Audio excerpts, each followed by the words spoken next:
We are live. Professor Violence is here. The Sleepless Sharp is here. We're going to give you UFC 285 picks. Um, Welcome. If you're joining us for a live stream, please, if you enjoy the content, like, share, comment, subscribe. If you saw some of the shorts we've been putting out, that's great. That means you're trying to smarten up either as a bettor or you're just interested in MMA and UFC and you want to learn a little bit, that's cool too. If you have any other questions, further questions, hit us up, email us, or please just comment on the videos. We will get back to you. UFC 285, obviously huge news. This is one of the few cards I will come out of my pocket for, and I would pay for this pay-per-view. I think I'm going to. We'll see. I think this is a really good 5-fight main card, in my opinion. Have I you think. ever seen a better main card? Hmm? Have you ever seen a better main card? Oh man, that's tough. I think so, but I don't, off the top of my head, I don't know. Like some of the UFCs in New York, like Madison Square Garden, were really good. They're really good 5-fight main cards, and they usually they usually are good. They're usually good. The other thing I will say is some of these really good cards are made up like as bangers. They don't really have they kind of fail to perform.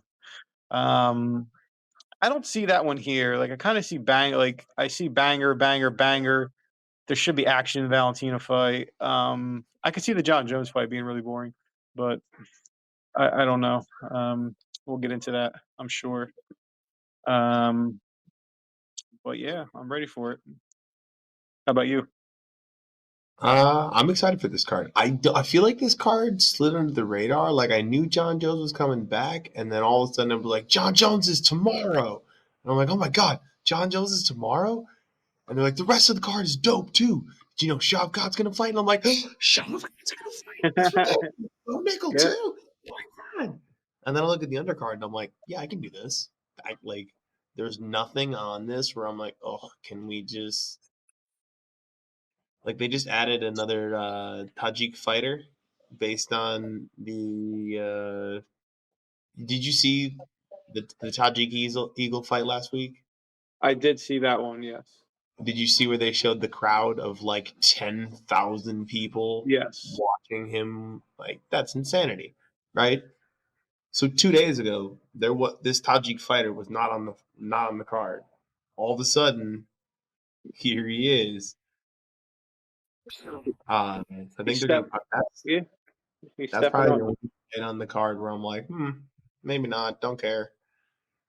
Uh, Other than that, Javid Basharat's brother Farid versus the Monster Blackshear. That's great. Ian Yep. Machado is back. I hear really good things about Song Kinan. Uh, Viviane Araujo versus Amanda Ribas should be an absolute delight. And Viviane Yeah. Araujo is actually where I got the name of my daughter. Yeah. Uh, They're good fights. Blonde Brunson and Dricus Duplessis should be that action. fight. I was saying Cody Garbrandt, Trevin Jones. I mean, Cody Garbrandt doesn't look like he has much of a chin anymore, so that should be a good fight too. I think that's that's the main prelim. And before we get to the pay per view card, but yeah, let's get started. Hidden gems, John. What you got for me? Hidden gem. I start. So this bumped out at me right away, and I waited and I waited, and it worked out for me to wait because I got the best possible line, I think. So Jess Penne, yeah, Tabitha Ricci opened up about a minus 160 favorite over Jess Penne. He's up to about minus 300, and I just can't believe that. I'm shocked. So I unbuckled. I threw a bet in on Jess Penne plus 250, and I might regret it. Great But move. here's why I don't think I'll regret it. I just don't think Tabitha Ricci is very good. I said this on her other fights. I just don't see what's good about her. Her fight against Poliviano was a pretty terrible fight all around. She lost the first round on every judge's scorecard, and if it wasn't for Polly's just lack of whatever, she wasn't going to win that fight. She was a huge favorite over Maria Oliveira, and she was able to get takedowns like later in the fight, but she wasn't able to really threaten. Like I was threaten to finish. Other than that, she got crushed by Manon Fiorot, and then she's beat a 2-3 girl, a 1-5 girl, a 0. And yeah, I just don't think she's done enough in MMA to be this big of a favorite over Jess Penny. Jess Penny's fought everyone. Um, has she been around for a while? Yes, but she's. I don't care about her age. She's 40 years old. Okay, big deal. The girl can grapple. The girl can grapple. She took a long time off too, so that does her well. I mean, she beat Lupi. She grappled excellently against Lupi. That's a really good fight. She finished Karolina Kowalkiewicz, who's a really tough bitch to finish. Um, Last fight, Emily Ducote. Um, she fought terrible in the first round. She won the second round. That fight was a coin flip going to the third round. And I backed Penny that day too. Unfortunately, she didn't do enough. She lost that fight 29-28 unanimously. But she showed a lot of skills in that against a young, good prospect. Like her striking did okay. She started off. She didn't defend leg kicks at all. Tabitha Ritchie doesn't do that. Tabitha Ritchie is not a striker. Her striking is pretty non-existent. Um, Jess Penny is going to be the bigger girl. She's going to have a 3+ inch reach advantage. She has the better striking. So even if this fight gets down to the mat, I don't like Tabitha Ritchie against Polyviana. She looked like she wanted. She didn't want anything to do with being down there. She didn't want to be in the guard. She looked really uncomfortable being in the closed guard, which is something pretty absurd. If you're billed as a BJJ black belt, and Jess Penny's fought everyone. Like she's fought really good people, and she's been around a long time. So I don't see this. I don't see how this is. I don't see how this line opened up like that, and people are just splurging on Tabitha Ritchie. I don't know. I mean, maybe Jess Penny has nothing left, and she'll just get steamrolled. But my money's on Jess Penny. That's my best value bet of the card. Off the bat, I felt like Rishi was gonna win. Wow. And then I thought about it more and more, and like they're good at the same thing. And Jessica's been training like I don't I think people are overhyped on Ricci. Uh, Seriously, like really overhyped. Yeah, I don't. What's going to happen when she can't take her down? Like she's going to get lit up. Like Jess Penny could make this look easy, just like I said last week about Augusto Sakai. Like this could be this. She can make this look real easy at +250. hmm. So the other one I want to bring up: Derek Brunson versus Dricus du Plessis. Oh, tell me about it because I don't know where to go with that fight.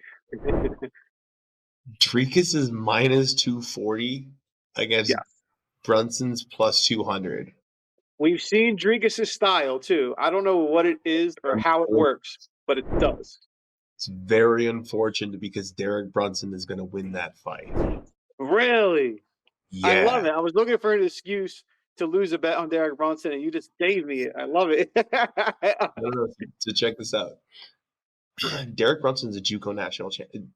He may not Yeah, be actually a JUCO national champion, but if he's not a JUCO champion, he's very close. yeah, but Okay? he's a great wrestler. Derek Yeah, he's a Brunson great wrestler. is a genuine quality wrestler before he came to mixed martial arts. Yeah, Um, when you look at his record, he has lost some fights, but that wasn't recent. Like the Jared Cannonier fight is one thing. He's not gonna like that's not how Dricus fight.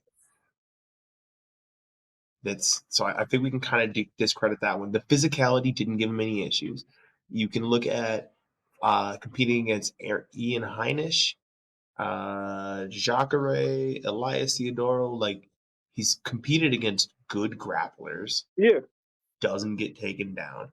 As long as you discredit, as long as you take out the weird Robert Whitaker fight, um, and the Adesanya fight, like Brunson doesn't have any like, oh my god, what is that? They're just gonna get smashed. Like he's had a couple like weird moments, right? But when you look at him over time, he lands 3.5 strikes per minute and absorbs a little less than three. Like Dricus has a really high work rate, but he also gets hit. Well, wait, shit, no, he doesn't. He gets hit half as often, but his defense isn't that great. No, it's I terrible. don't think that Dricus is going to be able to take Brunson down, and I think that Brunson will be able to take Dricus down. And I don't think that like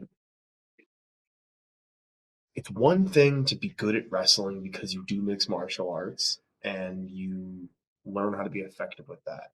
It's another thing to come from a place that's very good at wrestling and then bring that into mixed martial arts. Yeah, that's true. I don't know that Dricus du Plessis doesn't have better wrestling for mixed martial arts, but I do know that when he tries to wrestle a wrestler, he won't have as good of wrestling. Now, maybe he has the athleticism to get around that. I really don't know. He But made some poor decisions against Brad Tavares. He made some poor decisions in that fight. yeah, He was able to win his fight against Darren Till, which is really close. Wait, yeah, that was only 2 months ago. That was an absolute war where both men looked gassed after the round they won until round three. Darren Till was totally gassed, and Dricus found another pedal. So Dricus does seem to find that extra pedal. Um, but I agree with you. I don't. I think he's that big of a favorite just because Derek Brunson just kind of has a reputation of getting chinned. Um, whether that might be a false lead or not. Derek Brunson's pretty good, and he was on a nice winning streak before the Cannonier fight, which didn't go his way. Um, yeah, wow, yeah, no, I think you're right. I think Derek Brunson is a definitely a bet. I mean, I'm never betting minus 250 on Dricus. I just can't. I mean, he makes, like you said, he's very hittable, but I've seen him make questionable mistakes where if he does that against Derek Brunson, he's going to give away a round easy. He's not going to get back to his feet. He might get caught. He might get submitted or something. Like I don't think. Yeah, I don't know. Like it. I like it. it's crazy that Dricus does as well as he does. Yeah. He has a crazy style. I mean, he's definitely a fan favorite with the way he fights. He's likes to bang. And with that, yeah, people are gonna get behind him and think he's gonna knock Brunson out. But we will see. Let's see how that fight plays out. Let's kick off our main card. You know what's coming next. We got Bo Nickel, Penn State University wrestling standout, going up against Jamie Pickett. Okay, I think this is a good step up for Bo Nickel. I think it's good they're taking their time with him as he's still very relatively new to MMA. They didn't actually give him Hamzat in his first like pro fight, which he wanted. Um, so he's going to start with Jamie Pickett, and Jamie Pickett, okay, he's been around. You want to call him a can, you want to call him this, but Jamie Pickett's had a lot of fights in the UFC. Um, has he done really well in the UFC? No, No, no. 3-6 in the Yeah, organization. yeah, he keeps coming back. He got wins. He He up, lost twice in the Contender Series. I've never even seen someone who fought 3 times in the Contender Series. Seen yeah, people fight twice. I didn't know anyone had fought 3 times. yeah, I've never seen a bigger mismatch in the UFC. yeah. The line The opened up only about time that I think might be this big of a mismatch is the pro wrestler who trained at Rufus Sport. I can't think of his name. The dude who had more Twitter followers than the entire UFC. This CM Punk. CM Punk. Right, right, right, right. Yeah, he Even was. then, like, what a guy was 1-1. Like this is, Yeah, CM Punk wasn't very good at MMA. and I'm not even saying Jamie Pickett's bad at MMA. That is by no means the claim that I'm going to make. Right. This is the biggest setup fight I've seen in this organization. Because CM Punk wasn't set up to lose. He just did lose. Right. Jamie Pickett has been set up to lose like no one else. Jamie Pickett gets hit. Jamie Pickett gets taken down. Jamie Pickett has lost almost exclusively to guys who are no longer even in the UFC, and the majority of his wins are. And I think one of his wins is against somebody who's pretty good. Let me check who it was again, because I don't want to discredit all of this, right? But like, Lariana Staropoli was pretty decent, and both of us liked Ugly Man Holmes, but both of them have also shown really bad things. But then losses to Dennis Tululin. Didn't he just get smashed in his last fight by Jong Young Park? Yes. He lost to Kyle Dawkins, who didn't last in the UFC very long after that. He lost to Jordan Wright, who didn't last in the UFC. To Fanan Chukwi, who hasn't done very well in the UFC. Like, he doesn't perform here. This is rude. Rude. This is, we keep him on the contender series if you want to raise him up like this. I love that they're doing this to Bo Nickel, but they very clearly have said they don't do that here. Right. Yeah. No, totally agree with all that. I think it's a good. I still think it's a good step up. Take your time with Bo Nickel. But yeah, he shouldn't have. Jimmy Pickett can't stay off his back or trouble. Bo Nickel should have no problem taking him down. I think there's no value in really Bo Nickel. I'm interested to see the props. Bo Nickel's about minus 2,000 right now for a mixed martial arts fight, which is fucking insane, and it might actually be valuable because Jimmy Pickett doesn't have much of a shot. Jimmy Pickett has put together a good round in the UFC a few times. A solid round, and he has experience. But I think Bo Nickel round one submission. We'll see what price when they come out. They're not out yet, but if we can get some plus money on round one submission, that might be a decent bet. But at minus 2,000, I don't know. You're probably gonna have to lay money for all of those, which is kind of crazy. Can we But throw yeah, in some insane parlay? yeah, you could do something like that. We'll do one of those. All right, but Bo Nickel should smash, but we want to see it. That kicks it off. And then we got an absolute. I'm ready for this fight too. Mateusz Gamrot and Jalen Turner. Um, the thing that stuck out for me at first was Gamrot opened minus 225. He's down to about minus 170 at some books now, minus 200 at some others. So the price is all over. Jalen Turner has been smashing people lately. I mean, it's just finish, finish. I think he's got 5 or 6 finishes, and he's on a heater. I know he has 5 losses on his record, um, but he seems like he's turned a corner with his last 5 fights. The other thing that stuck out for me here is he's got a 6-inch reach advantage, 5 inches on Tapology. So he's going to have a 5 to 6-inch reach advantage, and the man can bang. He's got power. Gamrot is so wrestle heavy. Excellent win over Arman Tsarukyan. I was amazed at how well Beneil grappled against Gamrot. I mean, there was some excellent grappling in that fight. And yeah, Beneil on the feet. It wasn't. I didn't. I didn't like Gamrot striking in that fight.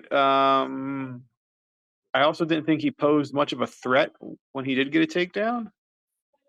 I didn't see him beating him up. So I don't. My initial reaction was Jalen Turner. Oh my God, Jalen Turner! Jalen Turner's going to knock this guy out. I dug a little deeper into it. You know, Jalen Turner has on paper has a really good takedown defense, but he only has 2 fights where his opponent went wrestle heavy approach, and he didn't do well in either of those fights. The main one was the Matt Frevola fight. He kind of looked like he just gave up. He didn't land many strikes for the whole fight. And when he got taken down, he wasn't getting back up. Which was the So other heavy fight?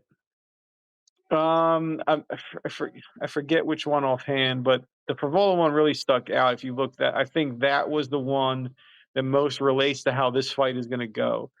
Gamrot averages 10 plus takedown attempts per fight. Okay. So I think he's 100% going to get Jalen Turner down. And I don't know, that guy that didn't have much in the Frivola fight. I don't know what he has in this fight either when he gets back to his feet, because you're not the same striker after you've been out wrestled for 10 minutes. Yeah. So I lean Gamrot. I'm not going to bet it, but I think Gamrot does get the win. Value would be Turner by knocking him out because I don't think Turner can win a decision. What do you think? Hmm. So, weirdly enough, I think that if Turner wins by finish, it's submission. Um, I don't think that Gamrot's gonna steamroll Turner. Like, I think this is gonna be another level up moment for Jalen Turner. Yeah, I'm not definitely. I'm not positive he's gonna win this fight, but I am pretty confident he's gonna look fucking good. Like this is not like Saryukian looked good even though he lost to Gamrot. And Gamrot looked good even though he lost to Beneil. Like He did. I, I thought he was going to look better personally. Like I thought I was more. I don't know if I was more impressed by how Beneil looked, but I thought Gamrot could have did a little bit better than that.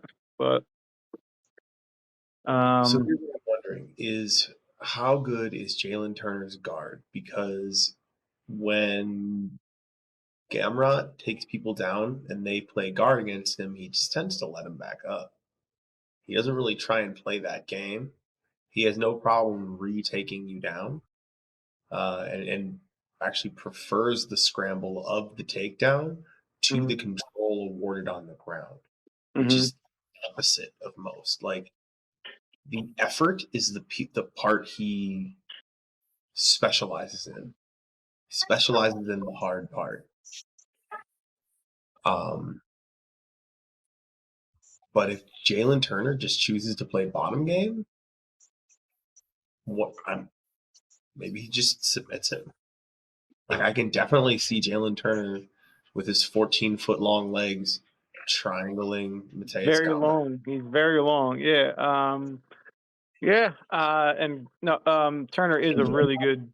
He's a really good BJJ guy. I guess he's not the best wrestler, but he's going to be the bigger man, longer man, stronger man. So Gama's yeah. really My dangerous initial while my ini- you're on the ground with him. Like what's that? he's dominant, but he isn't incredibly dangerous. Right. You don't need to be afraid while you're underneath him. Right. You are underneath him, and that is a problem that must be addressed. But you don't need to be afraid for your health or limb. Yeah. I And I agree. think that kind of knowing that is why Beneil did as well as he did. If you look at the Diego Ferreira fight, he's actually doing really well. Diego Ferreira is getting taken down, but every time they go to the ground, he's doing really, really well until he got injured, Right. right? And I think he would have broken Diego, and I think that's kind of what did happen. But when you look technique for technique, if you battle this dude on the ground, I don't think it's a big deal. I So agree. I'm gonna pick Turner. All right. Uh, That was pretty upset. Solid. I like it. All right. We got next fight. Shavkat Rakhmonov against Jeff Neal, Hands of Steel. Oh man. all right, so Jeff Neal has the prettiest striking in the UFC. It's smooth. It is flawless. There's zero fat. It's point A to point B. It is every strike is exactly the same. There's no wiggle. It's beautiful. He has the most beautiful striking I've ever seen. And it's lethal. And over time, his pace has increased, Hmm. but he hasn't started getting hit. Like his damage hasn't really changed. Right now, he's got a couple of fights that are outliers when you look at him that make it seem like he gets hit more than he does. In both his Wonder Boy fight and his Vicente Luque fight, oh, and the Pons fight, 3 fights where guys kept up with him. 4 fights, Bilal kept up with him too. 4 dudes, all in the top 15 have been able to keep up with him in striking, and Magny outstruck him. Other than that, he usually doubles the other guy's output, and his numbers are going up. Like his first fight in the UFC, he only landed 13 strikes, and then 14 strikes, 59 strikes, 71 strikes, right? Not only is the amount of strikes going up because the fights are lasting longer, the amount of strikes per minute is going up, Mhm. right? His work rate has gone up while through time in the UFC, and that's not normal. Normally, that goes the opposite direction. But Shavkat's the motherfucker. Oh, He's he's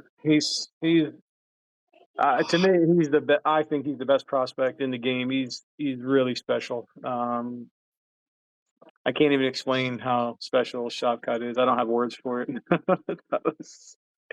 He's unbelievable. The man just figures out how to finish you and make it look simple, um, in a way that someone with 16 pro fights shouldn't. How old is he?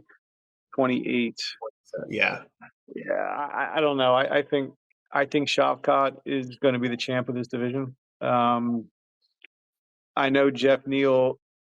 I do agree. Jeff Neal has some. He's talented. But there's just such a glaring flaw, and I feel like Shavkat's just the guy to exploit that. Like he doesn't have to strike at all with Jeff Neal. He can just get it down, get the fight down. Um, he doesn't have to use the striking, and Shavkat has really good striking too. Um, he just gets this fight down, and he makes.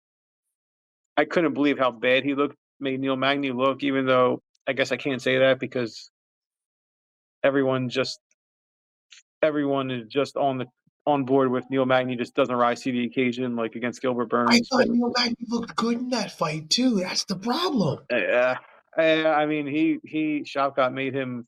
I mean, it's hard to stop Neil Magny, but Neil Magny's gotten stopped by Shavkat and Gilbert, but he had wins in between. Let's not forget Neil Magny. Neil Magny Neil beat Magny Jeff loses to Neal. one person, and Neil Shavkat. Magny outworked Jeff Neal. He gave Jeff Neal problems. Jeff Neal had problems with that.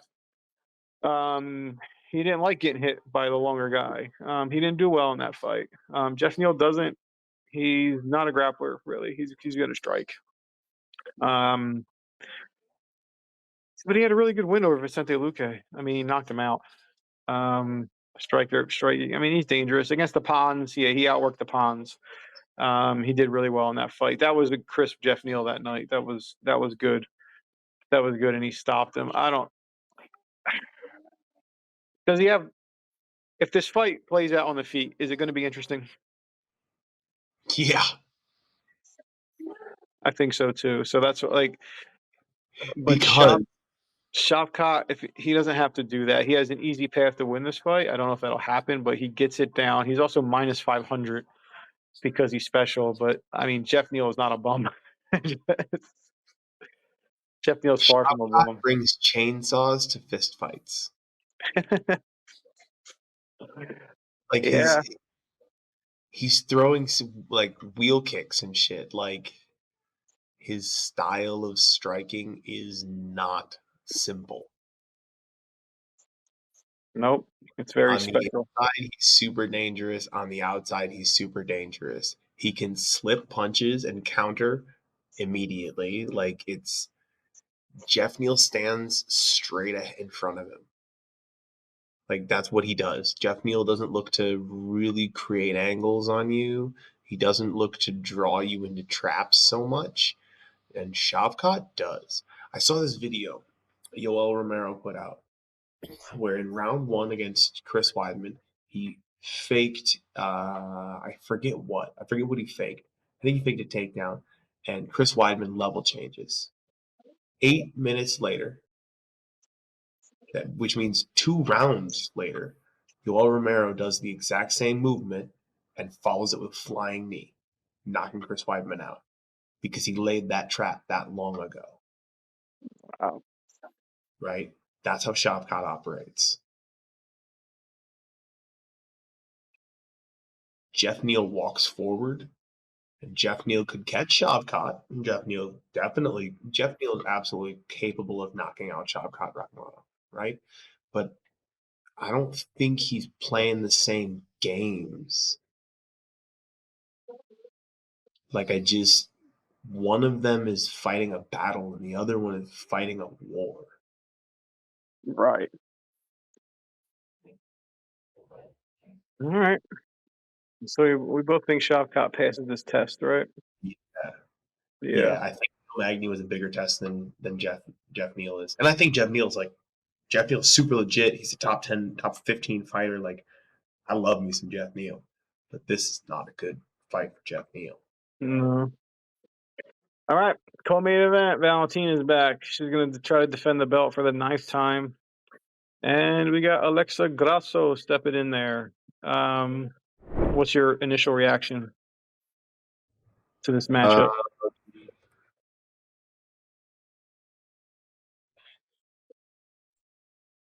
I wonder how. So the problem is Alexa Grasso gets hit.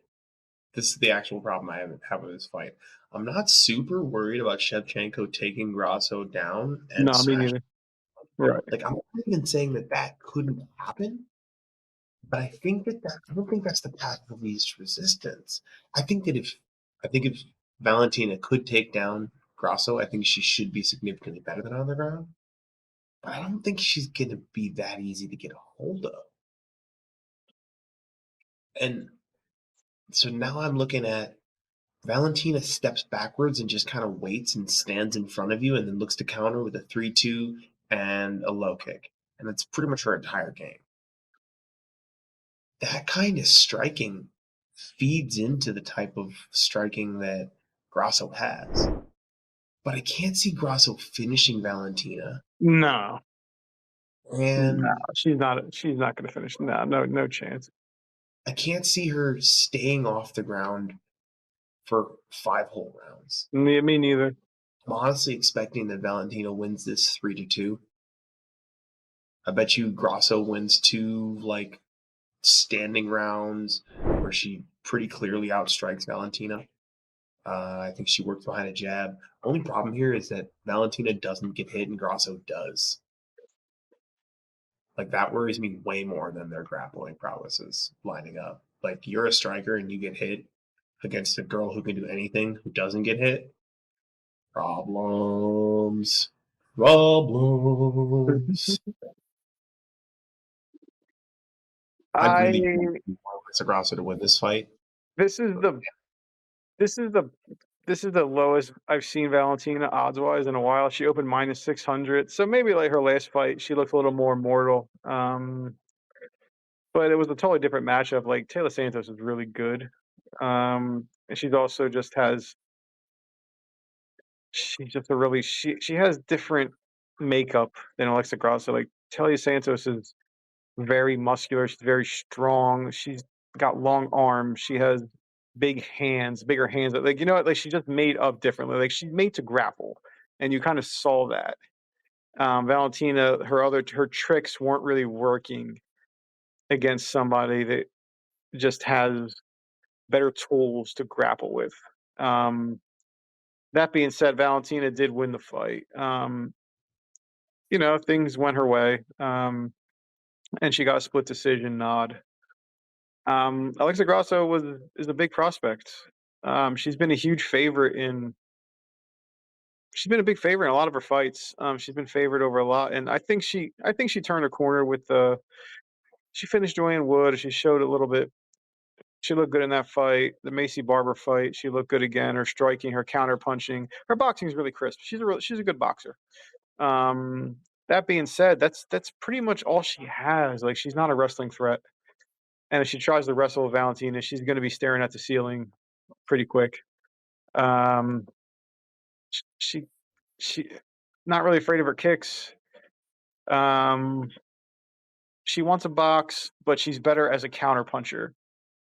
I don't see her having that many opportunities to land big shots. I think this is a generous price on Valentina. Honestly, I think -600 is a steal. I think she should probably be about 15 to 1 -50 in this fight. I just even though Grasso has turned a corner. I don't think she's anywhere near ready to unseat Valentina as the champ. So I think Valentina wins this pretty easy. I think she finds a finish. I think she gets this fight to the ground and just goes to work. I think she wins this fight either KO TKO on the ground or submission. But I don't think Alexa Grasso, she doesn't have any good wins against girls that will grapple. Carla, she lost to Carla, but that was a close fight. But yeah, I'm gonna have to go with Valentina. I think she wins this one pretty easy. But that'll bring us to the main event, and I'm pretty torn here. I can't bet this fight unless the line just gets out of control. That opened up a pick'em fight. Not that you can't make a line for this fight. Like this is a unique scenario that's never happened before. So as an odds maker, you can't really set an accurate line on this. I mean, you have a guy who's regarded as the best ever, and he's taking all this time off, and he's going up from light heavyweight to heavyweight. No one this good has ever made this jump, and he's going right into a title fight. That being said, he's got worlds more of experience than his opponent. So I don't know how you can make an accurate line on this. So they open it up as a pick'em because he's going and John Jones is about minus 170 now. I mean, the public's going to bet John Jones. Show with sharp bettors, as you should. You should bet John Jones at a pick against anybody. Um, I don't know. How does he do here? How does he do against this? Does he get takedowns? Or is he going to have a ton of trouble against a bigger man? Is he gonna have a ton of trouble against a bigger man? You know, the length of Cyril Gane could give him some trouble. The John's mobility, longer, though. yeah, but um, John's if longer I than everyone. yes, but if I've only ever fought midgets and then suddenly I fight someone my size, it's a problem. Cyril is right. He's going to be bigger. He's just as big physique wise, and thing. Right. Jan regularly can tower over his opposition with his reach. Yes. Uh, like John's had a foot of reach on people before. That's when that's your normal. You fight someone who has a similar reach, and that's a pretty big deal. Like 3 inches of reach can be covered by footwork. After that, you got to change your game. Hmm. Uh, Tell me the path to victory for Cyril Gane. He's going to have to keep this fight. He's so his footwork and his speed for a heavyweight, it's unprecedented. I mean, he's in and out of spaces. I so John has never felt he's never fought a guy this big who's going to be able to stick and move that quickly with his hands and his feet. Hmm. So he's going to have to. John's going to close the distance on him one way or another. He's going to have to keep the fight standing as much as he can. He's going to have to fight takedowns off. The extra weight on John, the ring rust, the age, that's going to have to take a toll. Maybe John can't fight 25 minutes this weekend, and Cyril just ends up taking him apart from range for 5 rounds. Uh, Pretty much it. I don't see him knocking. He doesn't have knockout power for a heavyweight like you would want. I don't think. Is he capable of it? Sure, he can hit a spinning elbow or something like thing, but he's not like a one punch finisher like most guys in the division. He's more of a volume striker. Another thing that scared me about him is he didn't look the most comfortable when Tui blitzed and clipped him.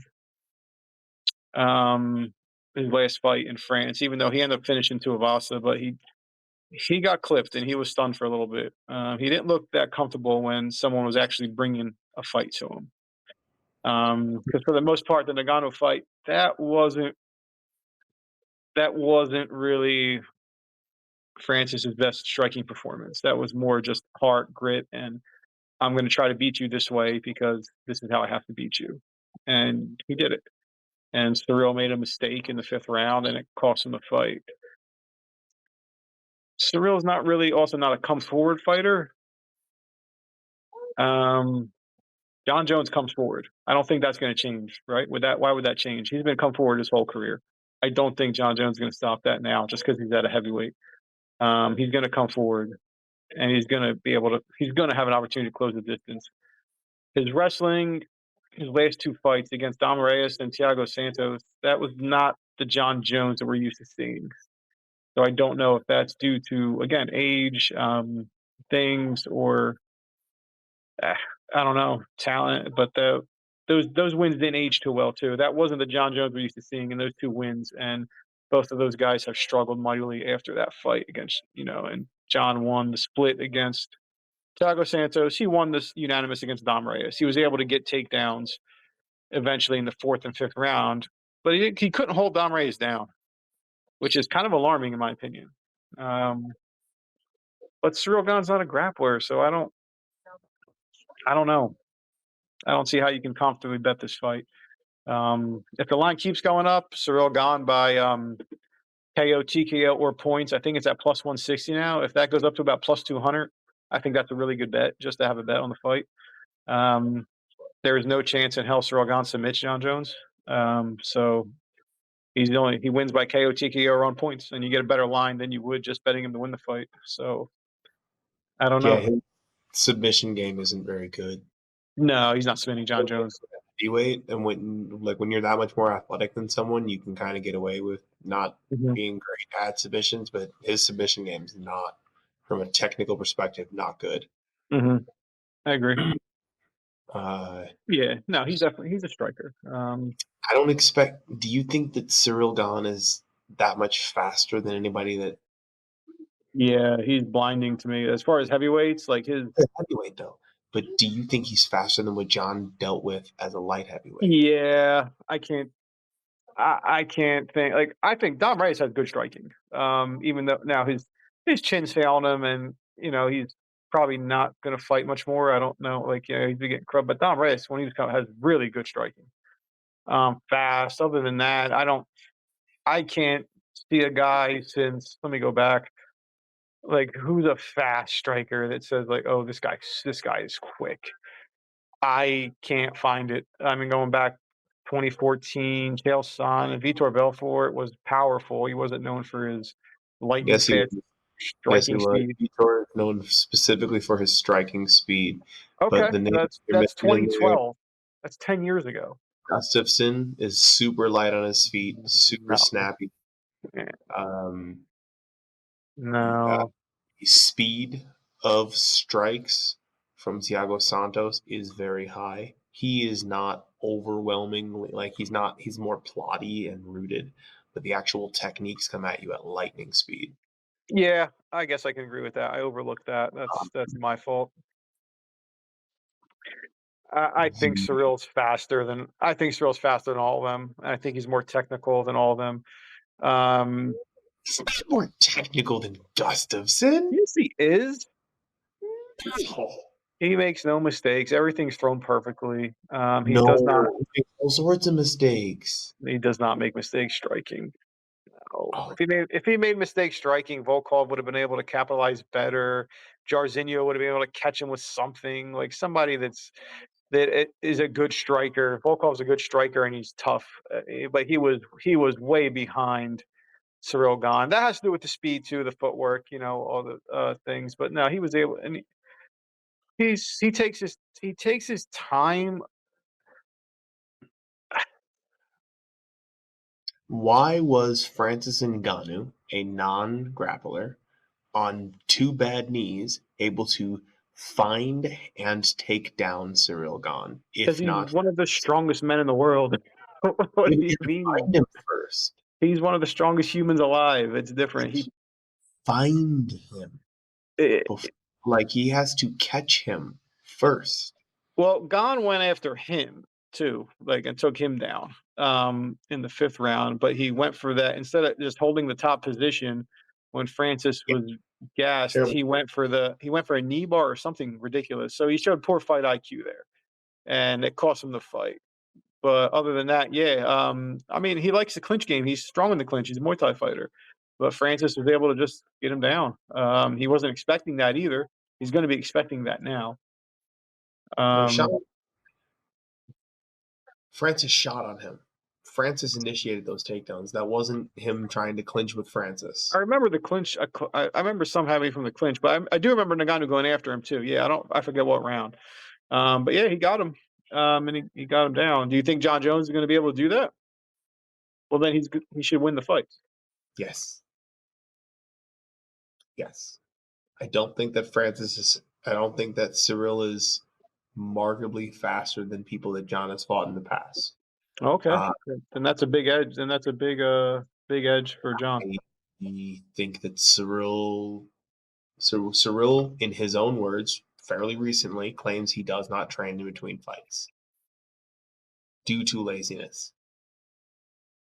Could he be bullshitting? Sure. But I don't like he doesn't look good on the ground to me. No.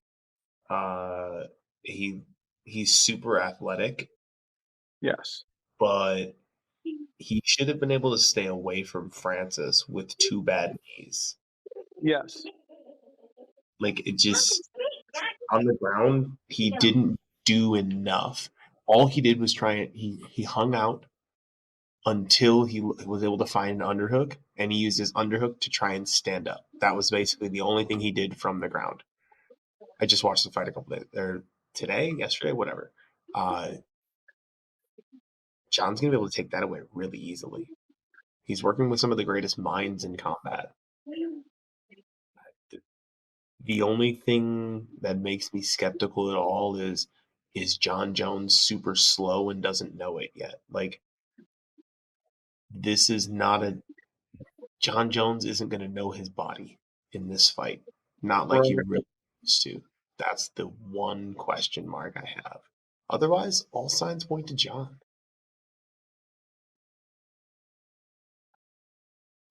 I think Jon hits harder. I think Jon's more confusing. I think Cyril is faster. Jon has better clinch. I think Jon's more violent. I think Jon's more calculated. Um, I Mm. think that Cyril is enjoying playing a game with you. Cyril enjoys playing with his food, but I don't think he particularly cares about killing it. Yeah, I could agree with that. Jon Jones only plays with his food after he's maimed it. Mm. All The right. other thing here is I don't think that Jon's scared of Cyril Gane, and I think that's why Jon maims people. No, I I don't think if think Jon Jones is afraid of anyone. no Nor should disagree, he. You think? John's words. John's words. I stopped being afraid of the last few opponents, and it was kind of like meh. But Francis Ngannou scares me. Oh yeah, he did. You're right. I did say that. So Yeah, I don't Francis is a think scary guy. Cyril, I don't think that Cyril scares Jon. So I don't think we're going to see the best of Jon. It's so I know, like, not that you said like Cyril doesn't train. Jon Jones has never been known to train hard. Um, that being said, he's been training hard for this fight. Like he's been lifting wise and such, but I don't know what training hard is. But he doesn't have to because he's Jon Jones, and that's just something we got to get over. Because what are you gonna do? Allen Iverson Yeah, didn't like to go I to bet you practice. he has Henry Cejudo and Greg Jackson in his corner. Two of like the best strategic minds in the game. He's good, man. Jon's already got that ridiculous level of strategy capable, and Jon can adjust mid fight. Yeah, There's no reason to pick Cyril. There no. really is. All right, so we're gonna go with Jon Jones. I like it. I mean, I want to bet Jon Jones. You know, it's just I just don't know. It's tough. It's a hard to. It's tough, but yeah, I would have to go with Jon Jones. But there you have it, everyone. UFC 285. Vote. You just disconnect. Please share, like, comment, Hey, subscribe. If you enjoy the content, hit us up. Thank you. It cut out for a second, but we're still live. If you want to close the show, please. Thank you, Um, guys. For all of you who have made it this far, like he said, please remember to tell a friend, this time and every time. Thank you for being here. Thank you. Stay tuned. We'll give you a couple shorts this week too. Good luck, guys.